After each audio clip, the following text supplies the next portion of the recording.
Look, he's up on both of us now. Look at this. You're live, boys. Ooh, sorry. All right, welcome to Knots. Welcome. Yeah. And here. Good old Night On The Scotch. Yes, Hey. yes. A little bit more of a darker start to this episode, I think. Yes. I mean, it's all the talk. Yeah. I think everybody who at present is going to watch this video knows exactly what we're going to get on to first. Do you want to tell us how you found out, or Well, you know? it's not through the news because I don't watch that. But no, I mean, it was all over social media and everything as well. Yeah, Obviously, so I mean, it's worldwide, this news, isn't it? it is. Yeah. You even had the president talking about it. No, did Trump No, talk about it, did really. he? I didn't hear him talking about it. Yeah. I'm not surprised. I mean, but, probably it'd have to be the second worst we've had here, I think. well, yeah, we Australia. had, what, Port Arthur was in the 90s. was a big wasn't it? one, yeah. Yeah. It's definitely a bad one. Yeah. I mean, I heard about it late Sunday night and then, you know, kind of read up on it on Monday, sort of thing. But a father and son, two people, he had a firearms license. As far as I'm aware, he came here, I think he came in the 90s, correct me if I'm wrong on that. Yeah. And then his son was born here, which would put him in his late 20s, something like that. And apparently there was ties to Islamic State, which, if that's the case, how the fuck did he get a firearms license? You know what I mean? You would think that would be a flag, you know what I mean?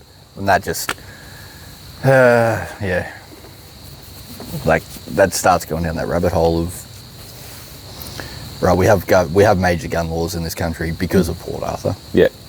I mean, I was a bit young when that happened to really feel the effect of that. You know, I got family with guns and whatnot, but all you had to do was play by the book and you're all sorted. Like, but the whole point was to do these background checks, to check on everybody, and obviously there's been a big flaw in that. So of course now the Prime Minister's gone and run with that. Mm-hmm. You know, it's all about the guns. It's all about the guns. It's their simple defence, as opposed to saying, clearly we fucked up and we're targeting the wrong people. Exactly. So I think again, I don't want it to sound wrong, but I'm really glad to see that a lot of Australians are standing up to this and not just saying, oh, it is the guns, it is the gun. It's a lot of them are turning around and saying, no, Elbow, you fucked up. This has nothing to do with that. You're clearly directing the attention in the wrong, So I'm glad everyone's awake to that and seeing that and really see there's big petitions out there to get him out. Is there already? Yeah. Nice. Yeah, so jump It's on, finally gaining traction. Yeah. I started that months ago. But yeah, I think this is a major fuck up. Yeah, but if there is a link, we're going to put it up there in the comments. Yeah, actually, I've got the link. You've got the link, right? Yeah, we're going to put that in the comments section. Because obviously all these, migration protests and everything earlier on in the year, and he's just done everything wrong every step of the way, which has led to shit like this. Well, to be honest, from my perspective, I keep an eye on what goes on across the world. I keep an eye on what goes on in America, what goes on in England, Ireland, obviously, and Europe. And I find that what happens there tends to follow here a couple of years later. Yeah. So migrant protests, for example, they've been kicking off in England all year this year, but in reality that's been a growing problem for decades. I won't mention the worst aspects of that particular battle because on YouTube they have rules around that and we're still learning our rules and stuff like that. But essentially you'll have heard of some of the areas, right, Rotherham, for example, and people are going to know what I'm referring to there. That's a particular issue back there that's stoking the fires, shall we say, in England.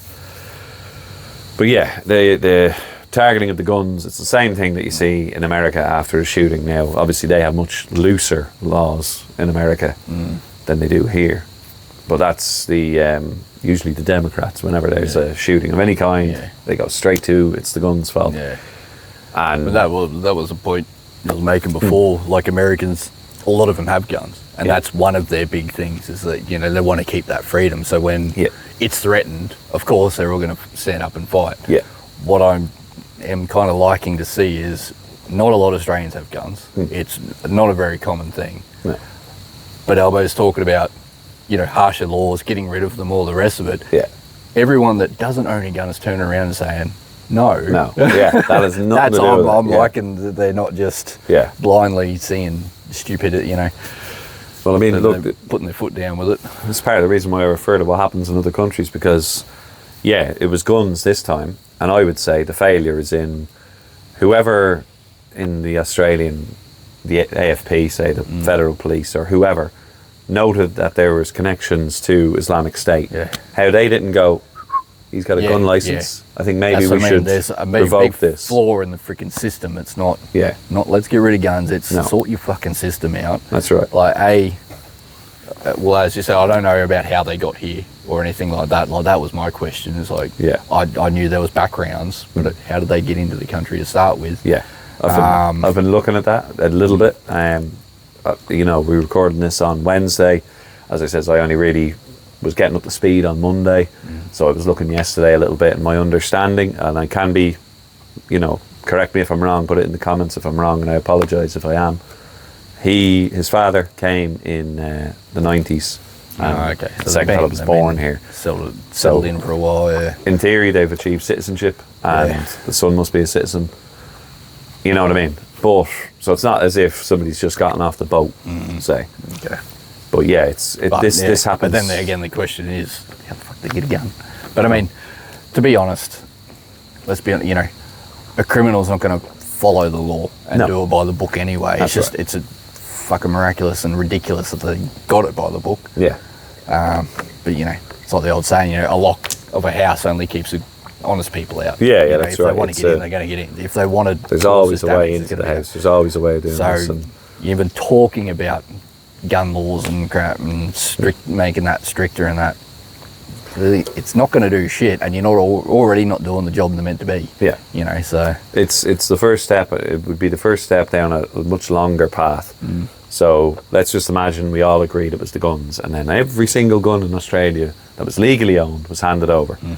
There'd still be plenty of illegal guns. Yeah, exactly. Right? There'd still be plenty of, I'm not having a go at the coppers here, I'm just saying a scenario here really is they still have guns, so who's to say there isn't a copper someday who goes off his head? You know what I mean? These things can happen.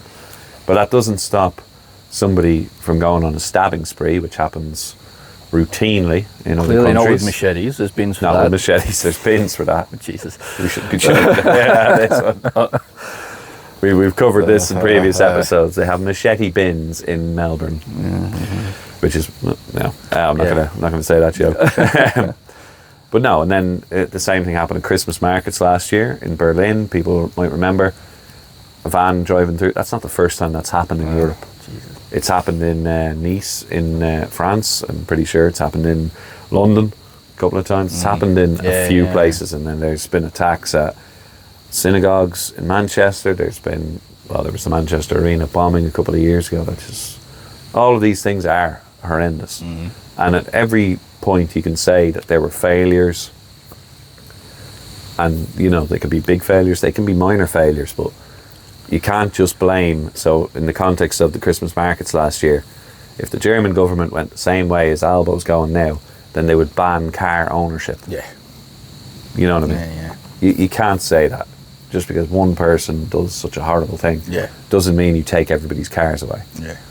That's the type of thing that happens in China. They have, my understanding is that, you know, kitchen knives are actually chained to the counter in parts of China because they are weapons, you know, at the end of the day. So,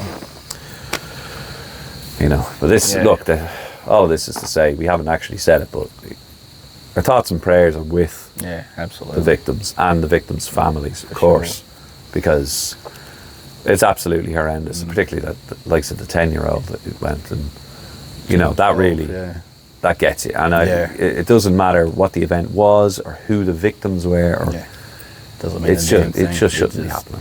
You know. And shout out to old mate that took one of them down. You what a bloke. Yes, that's right. His name, what was it? Ahmed Ahmed, I think. Yeah, something like that. Something like that, yeah. Again, apologies. I was Yeah. reading up on this yesterday if I've gotten that a little wrong. But yeah, that's, you know what, that's probably something good we can kind of say here is this podcast is for dads, right? And primarily dads, but men as well. Everyone's welcome. Everybody's welcome, yeah, But that, in that scenario, that's what a man should do. Hey. You know what I mean? Yeah, and that's... Fair play to him. Yeah. And it's not an easy thing. I certainly wouldn't say every single man on the face of the earth should be doing that in that scenario. There's plenty of men who were there, who had their kids there. That's a different priority. Yeah. You're not tackling a gunman when you have your kids to look after. Your priority is to get them out, for example. Yeah. You know what I mean? But the fact that he was brave enough to do that, and he did take the gun off him, he undoubtedly saved plenty of lives. Shit, yeah. Yeah. So no idea how many he saved. No, there's no way to know.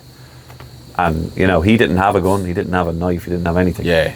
But he stepped in anyway. Yeah, and absolutely. Fair we're play not to him.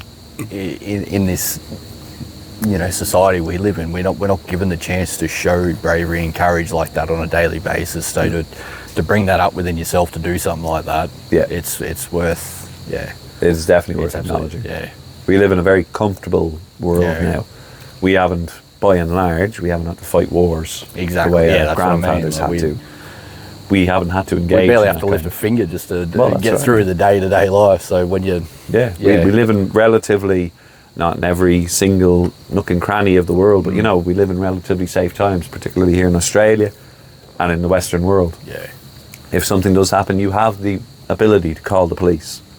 Yeah. And, say what you will about them, but things could be worse without them, So... Yeah, really top notch. Yeah, top notch. Yeah. Fair play to him. And, absolutely. Because he ended up.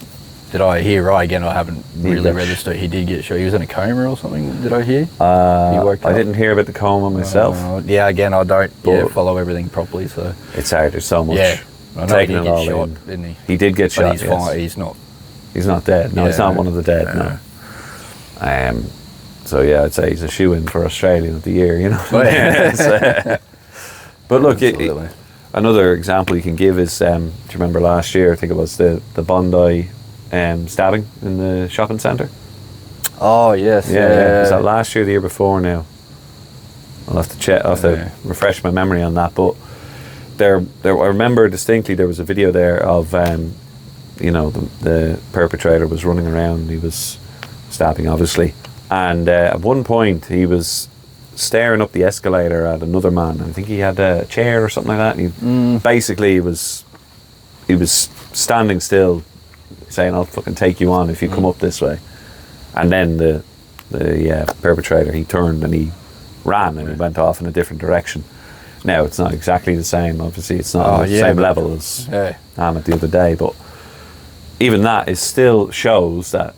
If you stand your ground as a man, you can make a difference. Yeah, and obviously he wasn't going to back down if he did come. That's right. He was there ready. He was standing there ready, He made that decision, You know what I mean? And again, we can only hope that we'd all be in that, brave in that scenario, And fortunately, we don't all have to find out, but, it's worth noting these things. Times are changing. With the world we do live in, and just to see that people can still call on that and do what needs to be done, it's good to see. It is, yeah. Unfortunate we have to see it, but good to see. Yes, yeah. That instinct is still there. Yeah, Yeah. So we're gonna, because the purpose of this is the Whiskey Wednesdays is to try and cheer ourselves up. Obviously, this isn't not the greatest start. Not a happy we felt topic. it needed to be. We think we should mention it, of course. We didn't want to ignore it, of course. Yeah. So we're going to split our video on YouTube tonight specifically, so that's dedicated solely to that topic. But we're going to be continuing with the live and engaging with our audience, and if you well, I won't even say like and comment for this one. It's We'll be doing there'll be another posting for tonight as well. Yeah. Okay. Yep. So yeah, condolences to all, and Let's raise a drink to yeah. Alan, eh? Thank you.